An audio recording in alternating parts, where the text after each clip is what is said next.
So we are supposed to study more about electrolysis today.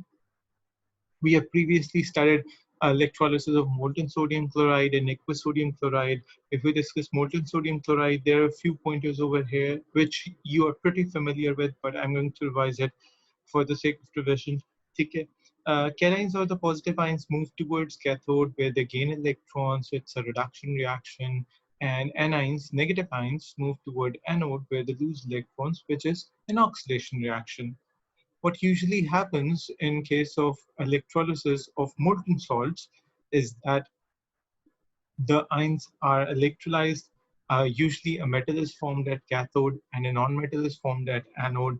Like we have the example in this table, if molten aluminum oxide is taken, aluminum forms at cathode and oxygen forms at anode, and the molten electrolyte is simply used up during the process, is consumed during the process. Same goes for magnesium bromide. Magnesium happens to be a product at cathode and bromine a product at anode.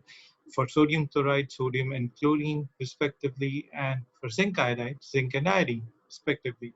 So this is pretty easy. Let's say if we're talking about zinc iodide, then zinc would be reduced, zinc ions would be reduced at cathode, hence we get the zinc metal at cathode. And let's consider the case of chlorides at anode. So chlorides will go to anode for an oxidation reaction. Losing the electrons will be converted into chlorine. Metals are usually taken in the solid form, deposited form at their respective electrode. But in case of non-metals, we know that some of them react with their atoms, form diatomic molecules, which are gases. So chlorine is one of those cases in which bubbles of chlorine gas can be seen all around the anode. In that case, visible observations are very important. For different gases, we have discussed the colors. For example, if we talk about oxygen, oxygen bubbles at anode in the form of a transparent colorless gas. However, if we talk about chlorine or bromine, their respective colors can be seen. For example, for chlorine, a pale yellow color can be seen. Sorry, a pale green color can be seen. However, for bromine, a red-brown colors of their vapor can be seen around the anode. So whatever the non-metal color is, that respective color would be seen around anode. So there are visible observations as well as there are equations as well as the name of products that you might need to come up with as an answer to question in A2. And these are usually considered as easy questions. If you have any questions from the part of electrolysis for molten salts, please ask now. All right, I think students, Jean. Sir, revise. Sorry. Sir, revise करवा दो मैंने कहा थोड़ा सा. It's as simple as that. जो भी आपके सामने मोल्टन सॉल्ट लिखा आएगा उसमें से मेटल को कैथोड पे पुट कर दें, नॉन मेटल को एनोड पे पुट कर दें, या सॉल्ट के नाम को और से देखें. सॉल्ट के नाम में जो लेफ्ट हैंड साइड पोर्शन होता है वो हमेशा कैथोड पे जाता है और राइट हैंड साइड पोर्शन अपनी ओरिजिनल फॉर्म में एनोड पे जाएगा. एज सिंपल एज दैट, जितना मैंने भी बताया. ठीक है ना. सो ये देखिए, जितने फर्स्ट नेम्स हैं सॉल्ट के ये सारे कैथोड पे, जितने लास्ट नेम्स हैं सॉल्ट के. अब हम जानते हैं कि कैटाइन का नेम चेंज नहीं होता, एनाइन का नेम चेंज होता है.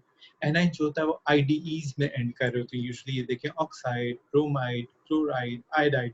अकॉर्डिंग टू नॉमेनक्लेचर ये जब अपनी ओरिजिनल स्टेट में जाएंगे तो आईडीई वाला प्रीफिक्स खत्म होके जो भी ओरिजिनल नेम बनता होगा वो बन जाएगा. जैसे ऑक्साइड से ऑक्सीजन, ब्रोमाइड से ब्रोमीन, क्लोराइड से क्लोरीन और आयोडाइड से आयोडीन. और यही प्रोडक्ट होगा एनोड पर. तो ये इतना ही सिंपल होता है. जी sir.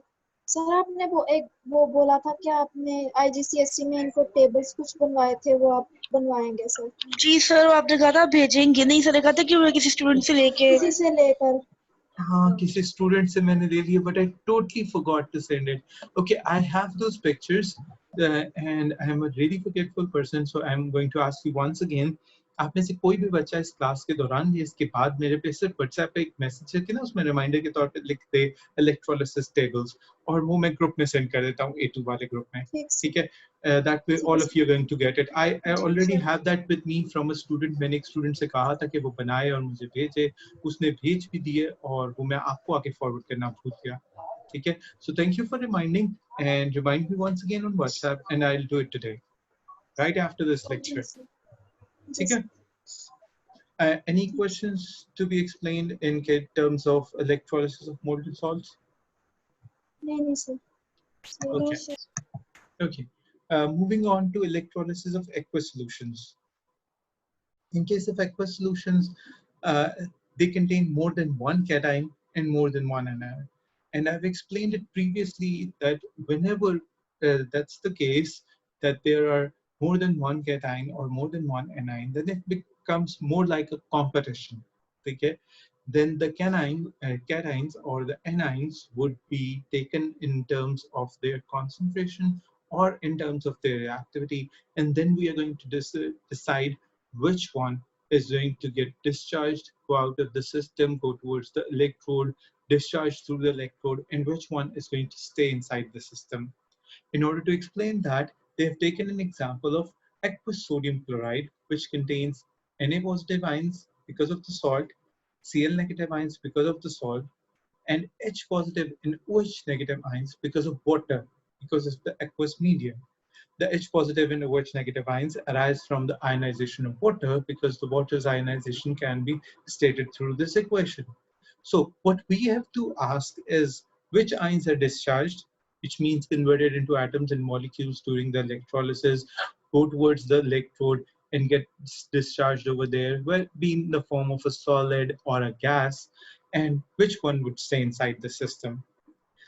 Among other things, this depends upon the relative electrode potential and the concentration of ions.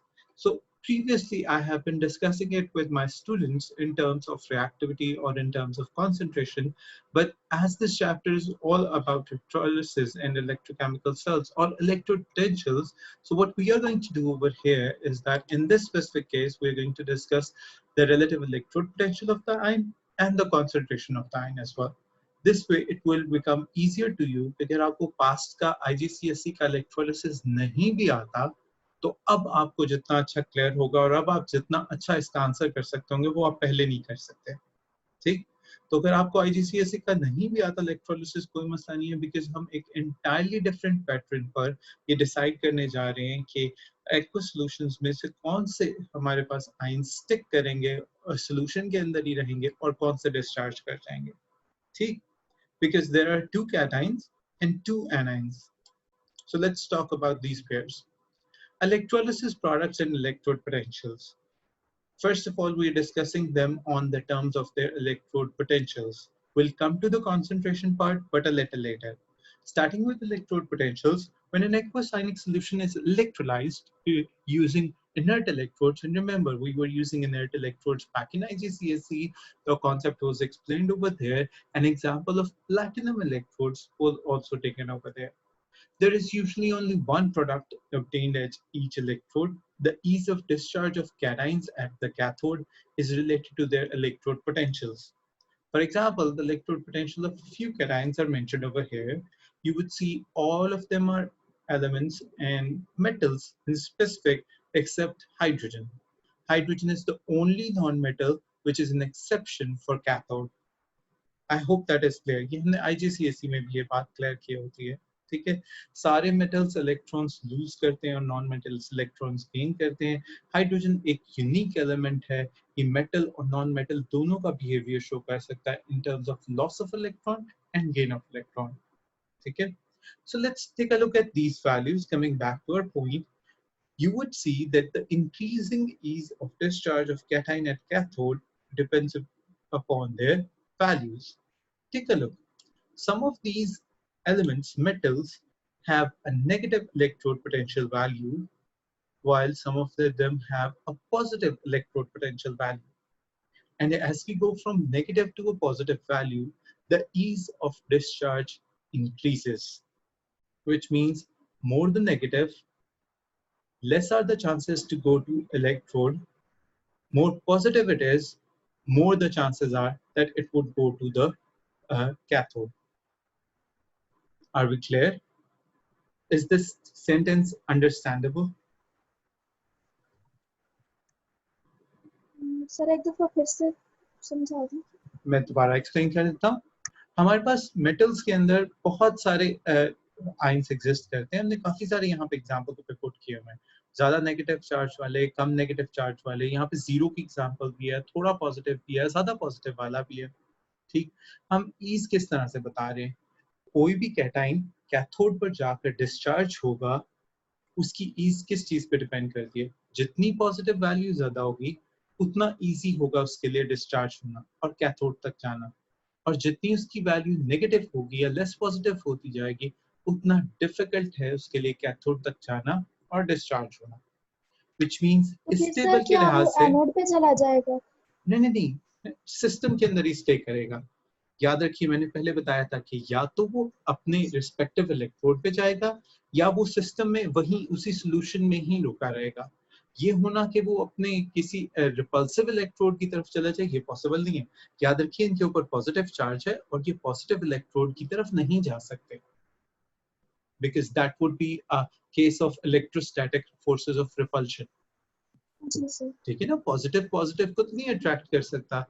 अब पॉजिटिव आयंस है अगर तो नेगेटिव इलेक्ट्रोड ही अट्रैक्ट करेगा, which means they can either go to cathode or they can stay inside the system. They won't be attracted by anode. That's not the case. Clear हो गया? ठीक है, अब मैं रूल क्या बता रहा था? मैं रूल ये बता रहा था कि पॉजिटिव में वैल्यू जितनी ज्यादा है कैथोड तक जाना और डिस्चार्ज होना उतना इजी है। पॉजिटिव में वैल्यू जितनी कम होती जाएगी या वैल्यू अगर नेगेटिव होती जाएगी तो कैथोड तक जाना और डिस्चार्ज होना उतना डिफिकल्ट होता जाएगा। तो वो क्या करेगा? वो सिस्टम में ही स्टे कर जाता है, वो डिस्चार्ज होने के लिए जहमत ही नहीं करता। क्यों? क्योंकि हमने दो चीजों को कंपेयर करना है। याद रखिए अभी हम सिर्फ कैथोड के हिसाब से बात कर रहे हैं, तो मैं कैटाइंस को कंपेयर कर रहा हूँ। पिछली एग्जांपल जो एक्वस सोडियम क्लोराइड के लिए हमने ली थी उसमें सोडियम भी था और हाइड्रोजन भी था। अब इसको देखें, इस सिस्टम में अगर हम सोडियम और हाइड्रोजन कंपेयर करें तो किसके लिए इजी है कि वो कैथोड पे जाए और डिस्चार्ज हो जाए? आयशा से पूछते हैं ये क्वेश्चन। जी आयशा, हाइड्रोजन आयंस में और सोडियम आयंस में किसके लिए इजी है कि वो कैथोड पर जाए और डिस्चार्ज हो जाए?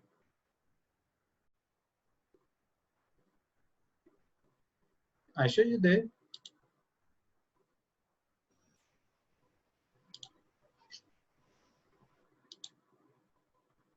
सर सोडियम के लिए। जिसकी वैल्यू ज्यादा पॉजिटिव में होगी उसके लिए, जिसकी ओ नेगेटिव सॉरी, में जी होगी जी, उसके लिए नहीं। हाइड्रोजन के लिए, हाइड्रोजन के लिए। अच्छा आयशा बेटा, नेक्स्ट क्वेश्चन, हाइड्रोजन अगर कैथोड पे जाता है तो हाइड्रोजन किस फॉर्म में डिस्चार्ज होगा? वो भी सामने लिखा हुआ है,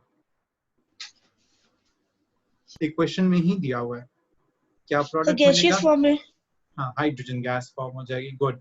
अगर बेटा बिलफर्ज, वैसे तो ऐसा नहीं हो रहा अभी, लेकिन अगर सोडियम डिस्चार्ज हो रहा होता तो वो क्या बनाता?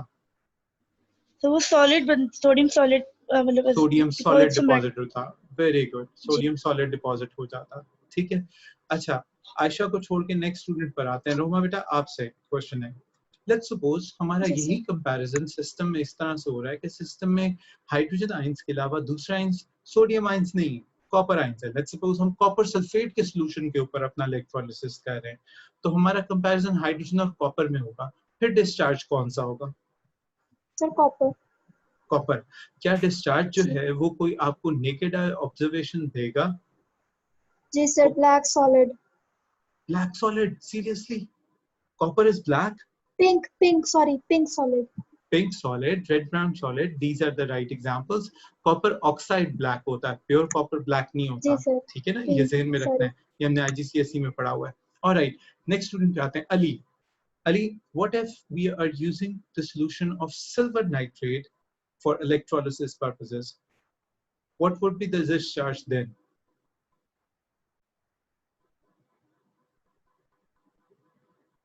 सर रिपीट क्वेश्चन कीजिएगा। अगर हम सिल्वर नाइट्रेट का एक्वा सॉल्यूशन यूज कर रहे हैं इलेक्ट्रोलिसिस के लिए टू डिस्चार्ज किस चीज का होगा? कैथोड के बात होगी। Solid silver, silver colour solid में सिल्वर। प्रेसिपिटेट। अच्छा, प्रेसिपिटेट नहीं, कम ऑन, नॉट प्रेसिपिटेट्स, हाँ मतलब सॉलिड सिल्वर ही। Solid silver. और सॉलिड सिल्वर डिपॉजिट हो जाएगा कैथोड के ऊपर। क्या इसकी कोई विजिबल ऑब्जर्वेशन बनेगी, नेकेड आई ऑब्जर्वेशन? हाँ सिल्वर प्लेटिंग होना शुरू हो जाएगी। सिल्वर प्लेटिंग होनी शुरू हो जाती है। ओके, ये इसे सिल्वर प्लेटिंग तो नहीं हम एग्जैक्टली कह सकते क्योंकि हम इलेक्ट्रोलिसिस कर रहे हैं, इलेक्ट्रोप्लेटिंग नहीं कर रहे हैं, हमने वैसी कंडीशंस अभी नहीं रखी। बहरहाल सिल्वर के डिपॉजिट्स हमें कैथोड के ऊपर नजर आने शुरू हो जाएंगे। ठीक, which is actually जी सर। सिल्वर का अपना सिल्वर ग्रे कलर होता है, ग्रे मेटालिक शाइन होती है। ठीक, कॉपर के केस में कलर डिफरेंट हो जाता है, लेकिन सिल्वर बाकी तमाम मेटल्स की तरह, बल्कि हम बाकी मेटल्स को सिल्वर ग्रे के कलर से रिप्रेजेंट करते हैं, तो सिल्वर का अपना एक प्रोमिनेंट कलर होता है। ठीक है, ओके। सो आई होप यहाँ से आप सबको समझ आता हो कि हमारे पास किस तरह का सिस्टम में मौजूद होगा, तो हमने उसमें से क्या निकालना है। अगर आपको ये वैल्यूज थोड़ी सी भी याद रहती हैं या याद नहीं भी हैं, आपके सामने वहाँ पर मौजूद होता है एक पूरा चार्ट, हमारे पास डाटा बुकलेट में एक पूरा टेबल लिखा होता है जिसमें सारी वैल्यूज होती हैं। सो इट्स नॉट डिफिकल्ट, ये कोई भी बता सकता है। जितनी वैल्यू ज्यादा पॉजिटिव होती जाएगी उतना उसका डिस्चार्ज इजी होता जाएगा, और जितनी नेगेटिव होती जाएगी उतना डिस्चार्ज डिफिकल्ट होता जाएगा। Are we all clear? जी सर। ओके गुड, ठीक है। अगर क्लियर होते हैं तो आगे फिर चलते हैं। Cation that is most easily reduced is discharged at the cathode. So the cation in the half equation, the most positive E naught value will be discharged. I've already explained that. When a concentrated aqueous solution of sodium fluoride 1 mole per decimeter cube is electrolyzed, hydrogen ions and sodium ions are present in the solution. Hydrogen ions rather than sodium is formed at cathode because hydrogen ions are more easily reduced than sodium ions because of their value। ठीक है, ये भी मैं explain कर चुका हूँ। उसके बाद कॉपर की एग्जांपल थी, इसका आंसर हमारे पास रोमा ने दिया था। ठीक है, तो बेटा वही कॉपर वाली एग्जांपल सामने आती है। तो हमने कैटाइंस तो यहाँ तक एक्सप्लेन कर दिया। Let's start with anions. ठीक है, at anode using graphite electrodes the ease of discharge of anions is in the following order। अब ये ऑर्डर आपको ये खुद याद रखना होता है। उन्होंने आपको ऑर्डरिंग के लिए, कैटाइंस के लिए तो हमारे पास वैल्यूज आ जाती हैं, एनाइंस के लिए हमारे पास एक प्रॉपर ऑर्डर है। इस ऑर्डर को ज़हन में रख लें। ठीक है, जैसे जैसे हम लेफ्ट टू राइट मूव करेंगे, ईज जो है वो इंक्रीज होती जाएगी, यानी कि उसका डिस्चार्ज ज्यादा आसान होता जाएगा। ठीक है, take a look, sulphate ions are the first, then comes nitrate, then chloride, then hydroxide, then bromide, then iodide, which means कि iodide ions का iodine में convert होना easiest है as compared to sulfate जिसका most difficult है। ठीक है, वहां पर हम चूंकि रिडक्शन कर रहे थे तो हमने reducing capabilities के हिसाब से डिस्कशन की थी। यहाँ चूंकि हम ऑक्सीडेशन कर रहे हैं तो हम ऑक्सीडाइजिंग या ऑक्सीडेशन एबिलिटी के ईज के हिसाब से बात कर रहे हैं। तो आपको एरो के नीचे ईज ऑफ डिस्चार्ज या ईज ऑफ ऑक्सीडेशन दोनों स्टेटमेंट्स मिलेंगे। इसी तरह से ये दोनों स्टेटमेंट लिखी होती हैं, और जो A2 के पास्ट पेपर आप क्वेश्चन देखेंगे, आप देखेंगे उन्होंने उसमें दोनों तरीके से आप कंफ्यूज करने की कोशिश की होगी। समटाइम्स वो अपना क्वेश्चन डिस्चार्ज के हिसाब से पूछते हैं, और समटाइम्स वो ये नहीं पूछ रहे कि डिस्चार्ज किसका होगा, वो सिर्फ केमिस्ट्री पूछते हैं कि ऑक्सीडेशन किसकी इजी हो जाएगी। So it means the same thing, वही जिसकी ऑक्सीडेशन इजी होती है उसी का डिस्चार्ज भी इजी होता है। So I hope everybody understands this, right? Yes, sir. Okay, so when a concentrated solution of sodium sulfate 1 mole per decimeter cube is electrolyzed, तो हमारे पास cations में competition है सोडियम का और हाइड्रोजन का। हम उससे पहले आंसर कर चुके हैं, you already know कि हाइड्रोजन होगा। अब एनाइंस पर आते हैं। एनाइंस में competition है हाइड्रोक्सिल आयंस का और सल्फेट आयंस का। अब पूछते हैं अली से, अली कौन से वाला डिस्चार्ज होगा, सल्फेट या फिर hydroxyl? Sir hydroxyl ion discharge. Hydroxyl of course, क्योंकि सल्फेट लेफ्ट पे चले जाते हैं, लेफ्ट के डिस्चार्ज डिफिकल्ट है, जबकि as compared to something on the right उसका डिस्चार्ज हमारे पास इजी है। तो हाइड्रोक्सिल जो होंगे, आयंस जो होंगे वो उसमें आएंगे, और वही इन्होंने यहाँ पर आंसर के तौर पे भी दिया हुआ है। हाइड्रोक्सिल की क्वेश्चन वही है जो हमने IGCSE के अंदर रट्टे के से तैयार की थी।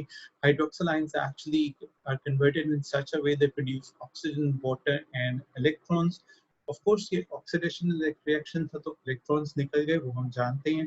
ऑक्सीजन इसका प्रोडक्ट होता है। चूंकि सिस्टम में वाटर पहले से मौजूद होता है तो वाटर एज अ प्रोडक्ट हम केटर नहीं करते। प्रोडक्ट इक्वेशन में तो लिखते हैं लेकिन डिस्कशन में नहीं आएगा। डिस्कशन में आपका जो सोल प्रोडक्ट है वो ऑक्सीजन आएगा which is bubbling of at the anode.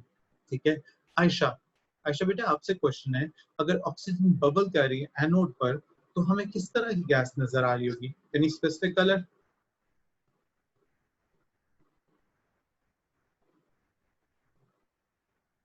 Ayesha you there बेटा? सर मैं बताऊं? एक सेकेंड, आयशा से पूछ रहे हैं, पता नहीं आयशा को आवाज जा भी रही है नहीं जा रही, या वो नहीं है सर। भी हमारे पार्टिसिपेंट्स में नहीं? चलिए लेट्स नॉट वेस्ट टाइम, आप बताएं। सर कलर तो उसका कोई नहीं होगा but it will Relight glowing flame.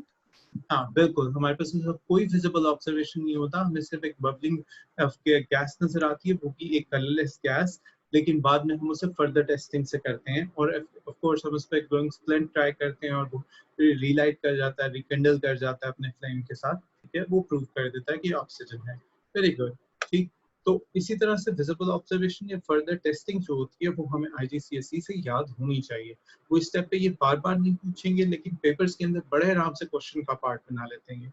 ठीक, when a concentrated aqueous solution of sodium iodide 1 mole per decimeter cube is electrolyzed, तो अब बात हो रही है हाइड्रोक्सिल की और आयोडाइड आयंस की। तो अब इसमें से ज्यादा इजीली कौन सा होगा?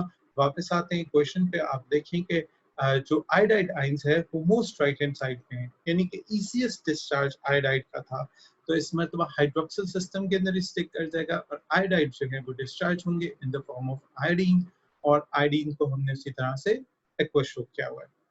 ठीक, यहाँ पर एक छोटी सी डिस्कशन में करना चाहता हूँ कि हेलोजेंस जो होते हैं वो यूजुअली वाटर सॉल्युबल नहीं होते। ठीक है, वो इनफैक्ट वाटर के साथ रिएक्ट कर जाते हैं। सही, इसमें फ्लोरीन फ्लोरीन का रिएक्शन वाटर के साथ काफी स्ट्रॉन्ग और काफी क्विक होता है। कोई मसला नहीं है आयशा बेटा, अगर आवाज नहीं भी आई तो it was a simple question, कोई प्रॉब्लम नहीं। ठीक, सो वो रोमा ने आंसर कर दिया, आप बेशक उसे वीडियो में दोबारा उस क्वेश्चन को क्रिएट कर लीजिए और अगर समझ आ गया तो अच्छी बात है, हम बस सिंपली आगे मूव करते हैं। ठीक, सो as far as fluorine and concerned, they quickly react with water to form a couple of acids. हमने वो पहले भी आईजीसीएसई में पढ़े हुए हैं। हमारे पास हाइपोक्लोरस और हाइड्रोक्लोरिक एसिड बन जाता है, इसी तरह हाइपोफ्लोरस या हाइड्रोफ्लोरिक एसिड बन जाता है upon reaction of fluorine and chlorine.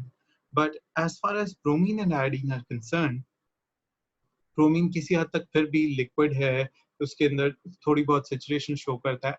Solid iodine जो होती है वाटर के अंदर सॉल्युबल नहीं होती। वाटर के अंदर आयोडीन के सॉल्युबल होने के लिए वाटर के अंदर आयोडाइड आयंस, आयन नेगेटिव का प्रेजेंट होना जरूरी है। चूंकि इलेक्ट्रोलिसिस में पहले से सिस्टम में आयोडाइड आयंस प्रेजेंट होते हैं, इसलिए आयोडीन I2 जो होता है वो एक्वस सॉल्यूशन शो करता है और यहाँ पे AQ एक्वस लिखा आ रहा है। ठीक है, याद रखिएगा प्रैक्टिकल्स के टाइम पर भी ये बात डिस्कस हुई थी और आपको समझाया गया था कि आयोडीन वाटर सॉल्युबल सिर्फ तब होती है जब सिस्टम में आयोडाइड आयंस सॉल्व होते हैं।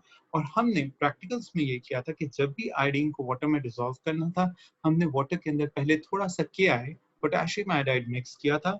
एक दफा वाटर के अंदर आयोडाइड आयंस आ जाए तो आयोडीन उसके अंदर सॉल्युबल हो जाती है, फिर हम I2 के आगे भी एक्वस लिख सकते हैं। चूंकि इस कंडीशन में सिस्टम के अंदर से पहले से I नेगेटिव मौजूद होते हैं तो I2 के आगे एक्वस लिखा होता है। इस चीज की अंडरस्टैंडिंग जरूर आपको होनी चाहिए। ये हमने AS में हेलोजेंस वाले पार्ट में भी स्टडी किया। Are we clear? नहीं सर ये पॉइंट समझ नहीं आया। ओके, मैं री एक्सप्लेन कर देता हूँ। I2 solid iodine is not soluble in pure water. It is only soluble in water if there are iodide ions previously present in water. फिर आयोडीन वाटर के अंदर सॉल्युबल नहीं हो रही होती है, बेसिकली वो आयोडाइड आयंस के साथ रिएक्ट कर रही होती है, which forms the triiodide I3 negative ions which have a orange brown color. That's why iodine जब हम वाटर में डिसॉल्व करते हैं तो वो हमारे पास ऑरेंज ब्राउन अपीयरेंस देता है। ठीक है, हमारे पास जो AS का हेलोजेंस वाला चैप्टर था उसमें ये पॉइंट मेंशन था। उसमें ये पॉइंट भी मेंशन था कि हम अगर इसे किसी एक्वस सॉल्यूशन की बजाय ऑर्गेनिक सॉल्वेंट में लेंगे तो आयोडीन अपना पर्पल कलर शो करेगा, जैसा कि हमने साइक्लोहेक्सेन के अंदर पर्पल कलर आयोडीन का देखा था एएस के चैप्टर में। ये सारा कुछ मैं एएस के चैप्टर से पिक करके बता रहा हूँ। हमने जब एक्सपेरिमेंट्स परफॉर्म किए थे, प्रैक्टिकल्स किए थे, तो क्या करना था कि जब हमने वाटर के अंदर आयोडीन को डिसॉल्व करना होता था तो हम क्या करते थे कि उस वाटर के अंदर थोड़ा सा पोटेशियम आयोडाइड मिक्स कर लेते थे ताकि आयोडीन उसके अंदर डिसॉल्व हो सके।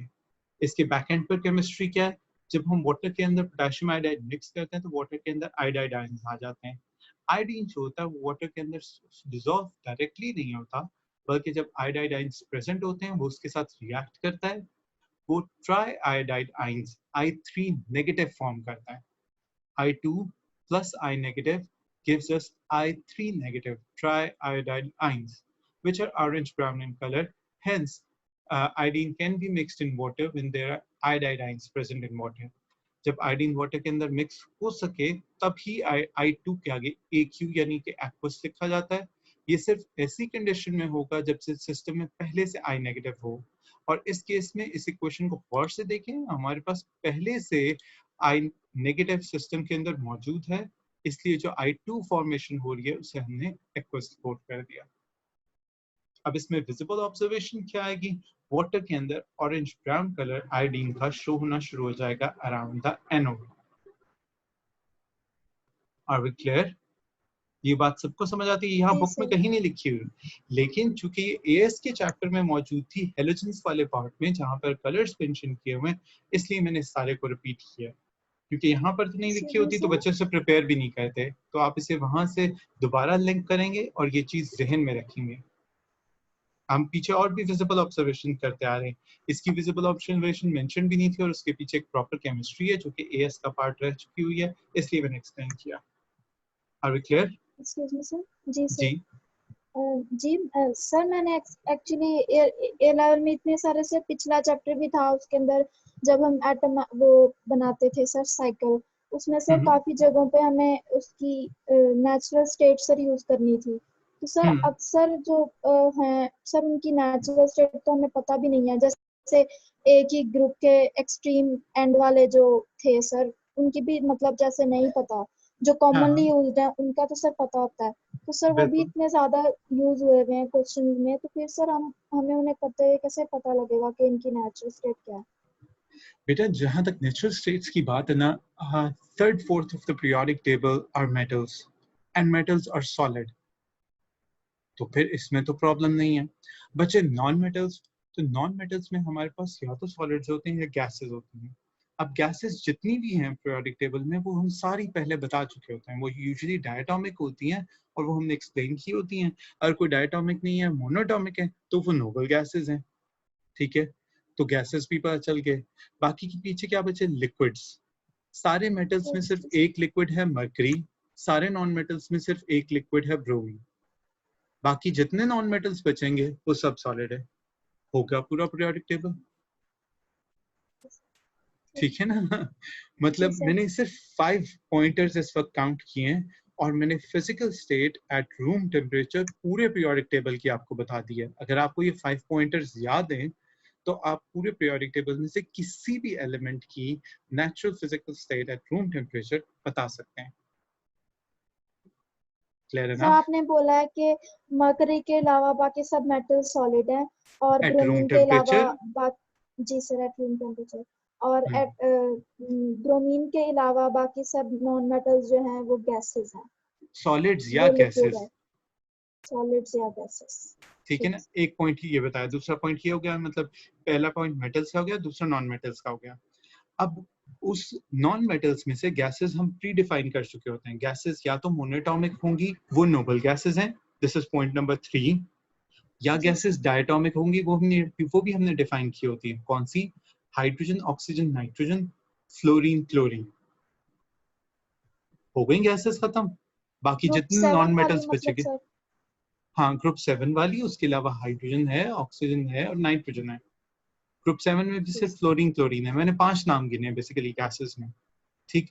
बाकी जितने नॉन मेटल्स हैं वो सारे सॉलिड हो गए। 5वां पॉइंट पूरा So 5 pointers, and you have the natural physical state at room temperature for the whole periodic table. Easy enough? Ji Good. ठीक है. So ये सारे points clear हो गए जितने अभी हम डिस्कस करना चाह रहे थे. So हम last जी सर paragraph पे आ गए. Note that in the discussion above we have used standard electrode potentials. If conditions are standard, the concentration of aqueous solution is 1 mole per decimeter cube with respect to the ionic compound dissolved in water. But the concentration of hydrogen and hydroxide ions in solution is very low. We saw on page 286 that we can use electrode potential values to predict whether or not a reaction will occur under non-standard conditions. As long as the difference in electrode potential is greater than 0.30 volts, we can be fairly sure that the predictions will be correct.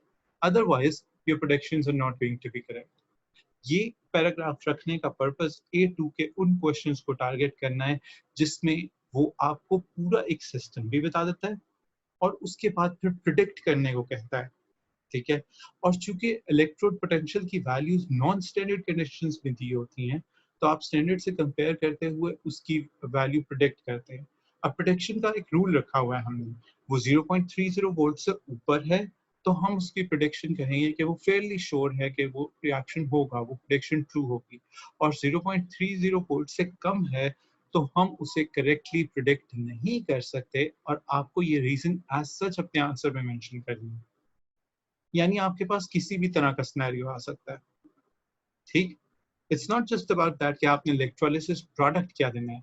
It's also about a scenario in which your task is to actually predict whether it would be feasible under non-standard conditions or not. ठीक है. और आपकी prediction किस हद तक correct हो सकती है, incorrect हो सकती है, ये depend करता है potential greater than 0.30 volt or not, respectively. ठीक. ये चीज भी ध्यान में रखनी है.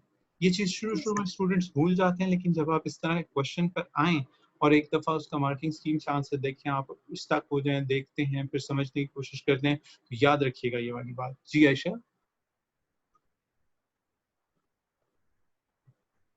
जी आयशा, आप हैंड रेज कर रहे थे, पूछे बेटा.